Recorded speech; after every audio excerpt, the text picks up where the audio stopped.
guys, and welcome back to the Big Sew Along. I'm Ginny, and as always, I thank you very much for choosing to spend a little time with me.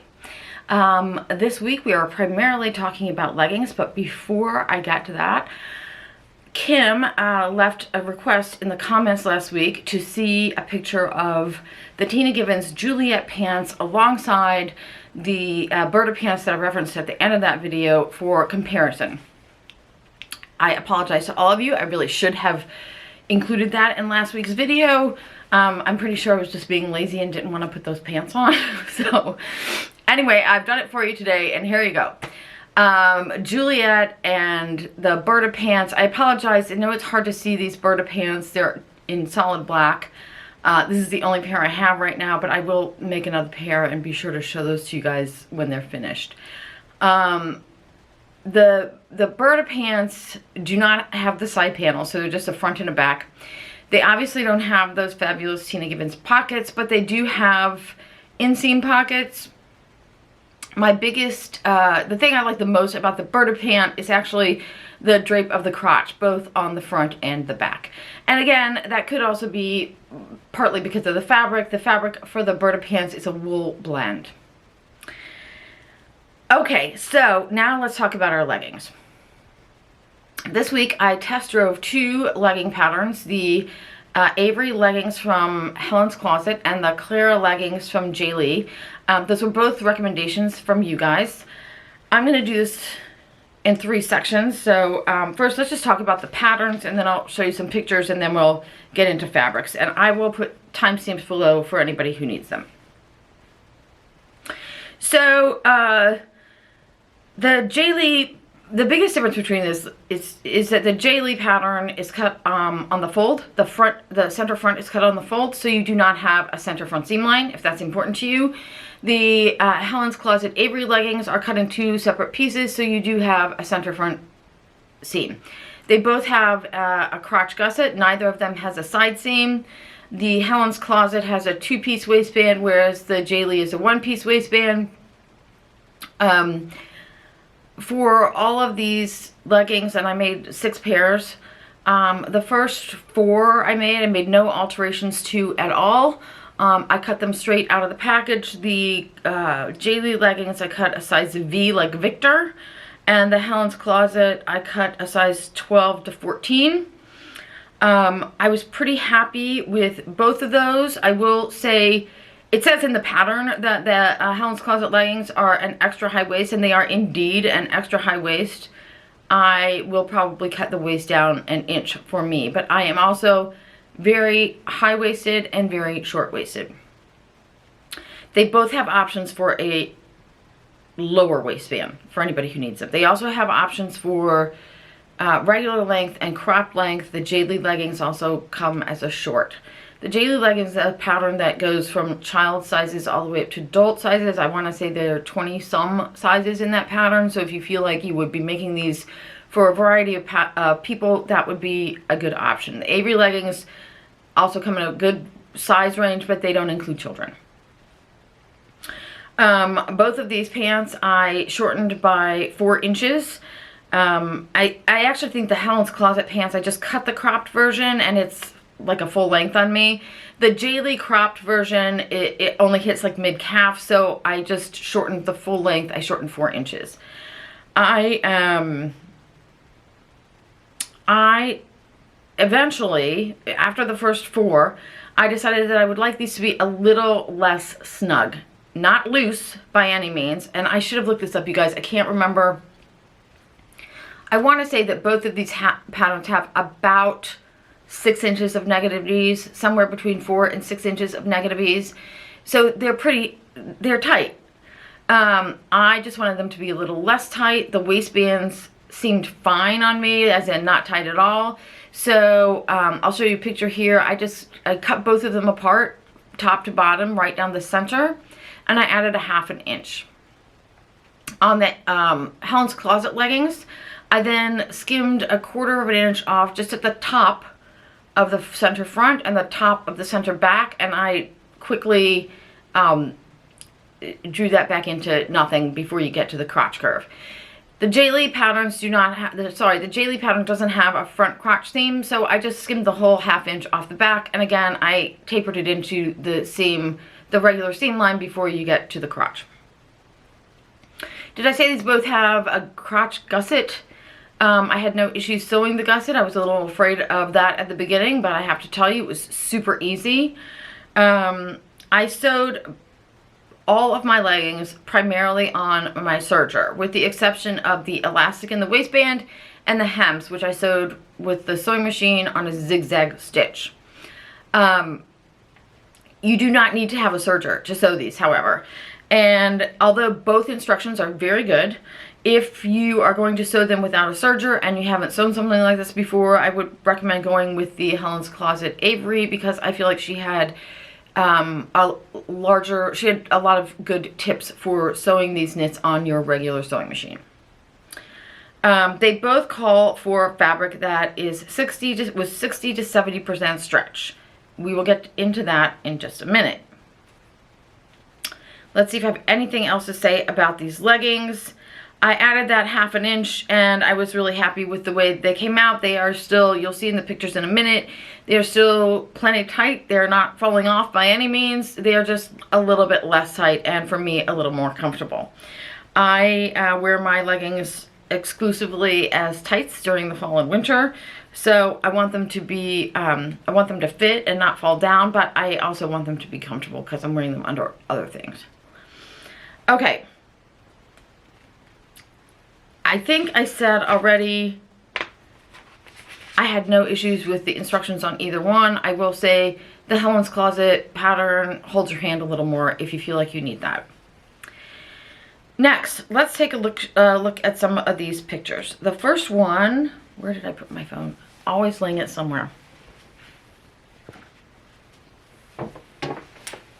So, the first picture here you're going to see is and I can never remember which is which.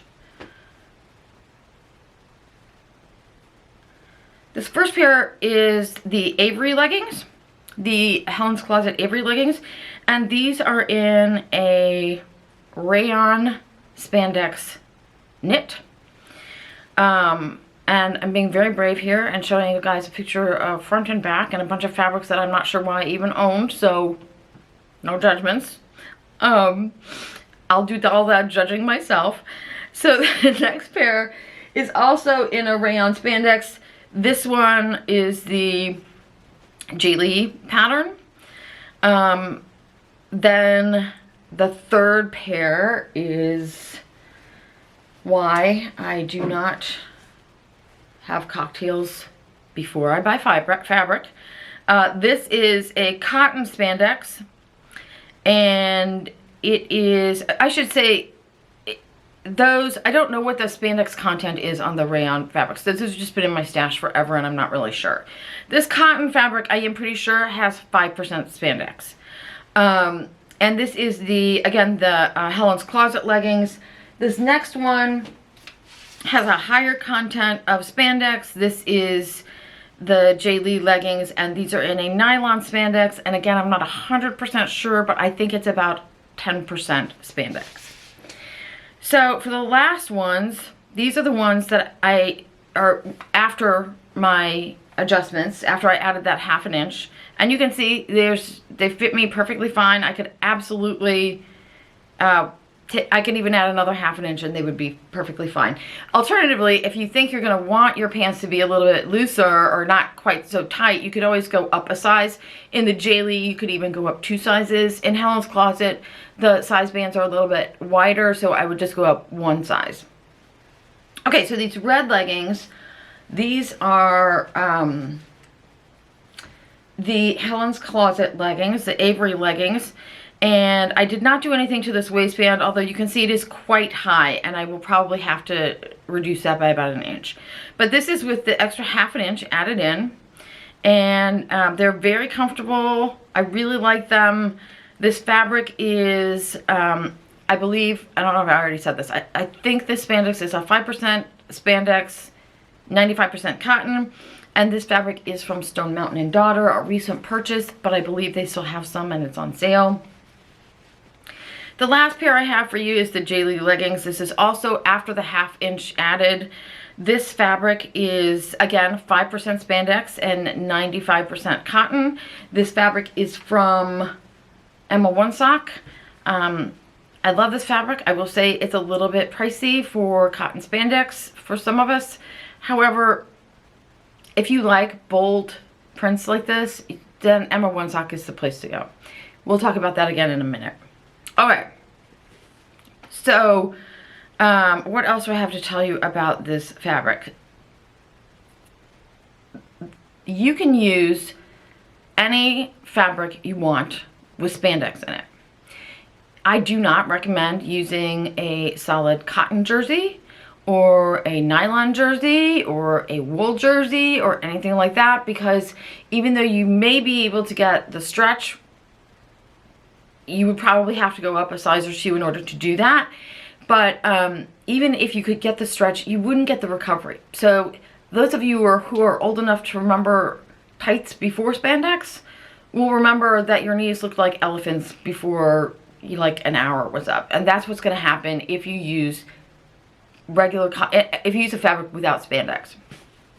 Now, in terms of fabrics with spandex, you have a huge variety in the world.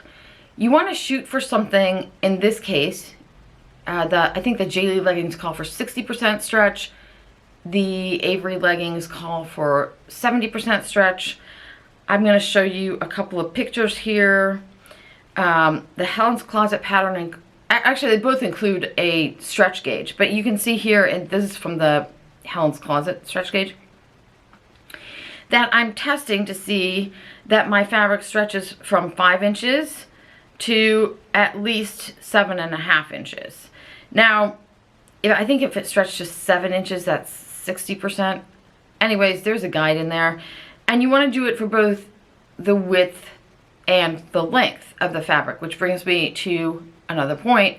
When you're searching for fabrics online, you're going to want to be sure that they stretch both top to bottom and side to side. This can be a little bit confusing because here in the United States, a lot of times that is referred to as 4-way stretch. In most of the other world, I believe that is referred to as 2-way stretch, as in north-south and east-west, 2 ways. In the United States, oftentimes that is called 4-way stretch. If you've got something, if you see something labeled 4-way stretch, then you're fine. If you see something labeled 2-way stretch, just be sure that the 2 ways are this way and this way, because if it's an American store you're shopping in, 2-way stretch may just mean east and west. I hope that makes sense. Okay, so we've covered the stretch direction. What kind of percentage do you want for your cottons, for your spandex knits? You want between 5 and 8% spandex in your knits. Should get you to about 60 to 70%. In any case, it should be fine. You should be fine with 5 to 8% spandex. 8 to 10% is definitely going to get you there, and that is probably better. It seems to be harder to find. Just know that if you get the stuff with 5%, that's what this bread stuff is I just showed you in this picture of me stretching it. That is 5% spandex, and I think you're probably fine with 5% spandex. Again, if you're worried about it, you can always put an extra 1/2 inch down the center of your pants, or you can cut a size up. Any of those things would work. Okay, what else do I want to say about leggings? I will do a little show and tell of styling my leggings once it gets a little cooler and I actually want to wear them, because I don't want to wear them right now, but I'm really excited to have them. I am also not finished. I have 2 more pairs to make, but they're solid, and they're both 5% spandex, and they're both cotton spandex. Oh, I was going to say, you can get spandex fabrics upwards of 10%, like 12 and 14%, or even 20%. Those fabrics will also work. The problem with those is just that that's not a problem. Those are usually going to be activewear knits, and so they're usually going to have some nylon component, which just means that they're not going to breathe as well. So I'm not really sure why they use those for athletics, but whatever. Okay, other fabrics. So this cartoon print that I showed you here, this is a nylon spandex. This is probably a higher, I think, what did I say? I think that's 10%, but now I can't remember. Anyways, it's got a really high stretch content. It's really comfortable. The problem is that when you find nylon spandex, A, it's not going to breathe, and B, it's super slippery to sew. So just be aware of that. Other ideas for fabrics, the rayon lycras, like I showed in this picture here, those are really comfortable and really soft, and they're pretty easy to sew. They're a lighter weight, so they're a little bit, I'm going to show you one right here. You can see right here that if you stretch this very much, you can see right through it. So just be aware that these are more like tights. They're gonna go. Don't wear these by themselves. Okay, so that's rayon, nylon, cotton lycra, which was these things. This is by far my favorite, my fabric of choice. It's comfortable. It's got a lot of stretch. In my experience, it wears really well. I have approximately 10 pairs of cotton spandex leggings from Target. They are all black. They're all completely worn out because I bought them in 2011 when they were on sale, which is why I'm replacing them with something much brighter and cuter.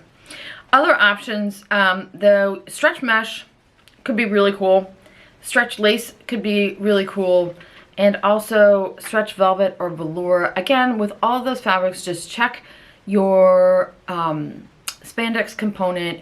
Make sure that it's at least 5%. If it's between 5 and 10%, you're even better. Knowing that if you're getting stretch mesh or stretch lace, it's almost always going to have a nylon component. With those fabrics, it doesn't seem to matter so much. They've got big holes in them, so you're going to get plenty of air. There's also stretch polyester, to be honest with you, like poly spandex. I haven't tried leggings in a poly spandex. I can't imagine that it would be any different than the other fabrications. I think, again, you just need to check to make sure you've got that spandex component at least 5%.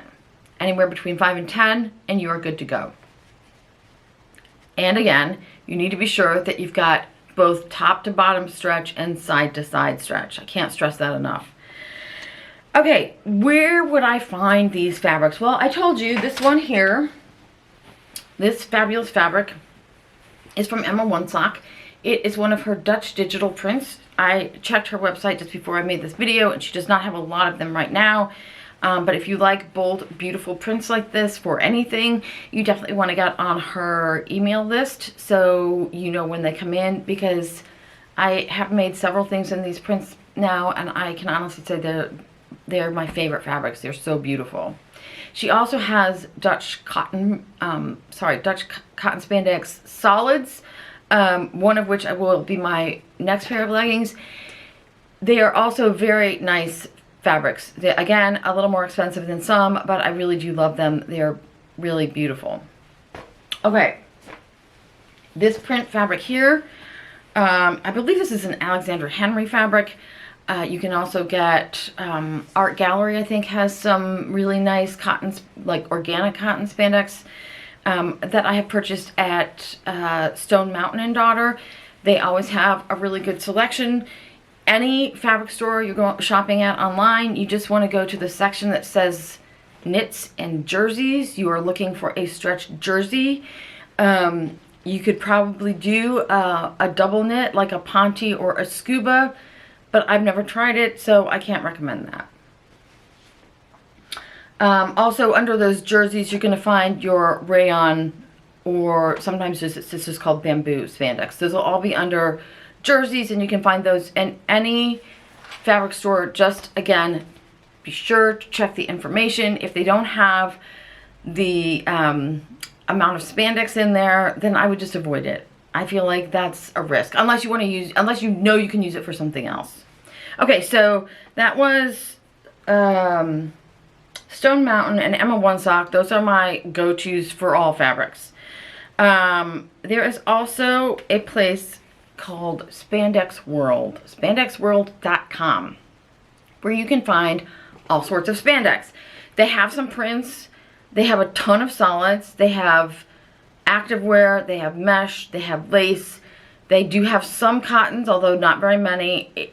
I'm not a fan of their prints, but if you see a print there, then obviously get it. If you want solid cotton spandex, they usually have a pretty good selection, and they do have the listing with the amount of spandex in each one.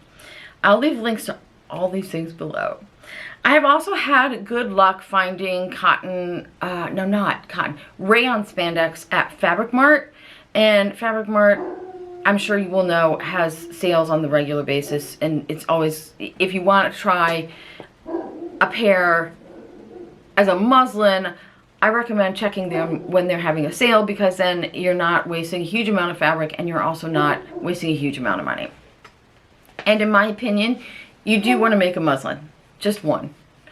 Just so you know how they go together. It's super easy, but you're going to want to do it once before you cut into like before you cut into some fabulous fabric. Okay. And MarcyTilton.com also has always has a good selection of knits in her shop. In any case, I think there are stores all around the world where you can find exactly what you need. I'm gonna say it one last time and then I'll let it rest.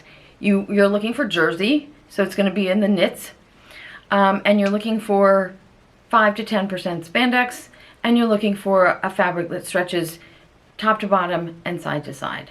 All right, you guys, I'm gonna stop beating the dead horse. I hope that was helpful for you guys. I have to tell you, I made 6 pairs of these leggings this week, and it was really kind of fun, especially after I got the first 2 done. Then I was like, wow, these are awesome. The only thing I didn't really like was changing the thread in my machine for every pair. Okay, that's it from me this week. I hope you all have a wonderful week, and I wish you all happy sewing. Until next time.